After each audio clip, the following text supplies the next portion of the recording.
How to add Vanilla Visa gift card to Amazon account. Hi guys, welcome to our channel. Let's begin. In this video, I will guide you on how you can add Vanilla Visa gift card to Amazon account. For that, you want to open up any web browser and head over to amazon.com. Once you land on this page, make sure to sign into your account. Now, you want to click on the option of account and list. Once you click on this, you're going to find different options here. You want to click on the option of gift card.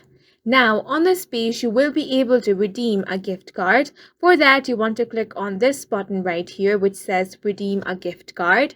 Here you want to enter the claim code over here. The dashes are not required. So go ahead and enter the 14 or 15 characters long claim code.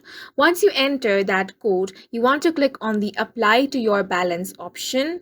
If the code you have entered is correct, your gift card will be redeemed. Once applied to your Amazon account, the entire gift card amount will be added to your gift card balance. Your gift card balance, including Amazon Reload, does not expire and cannot be transferred to other accounts. And that's it for this video. If you found it helpful, please make sure to hit the like button and subscribe for more videos like this.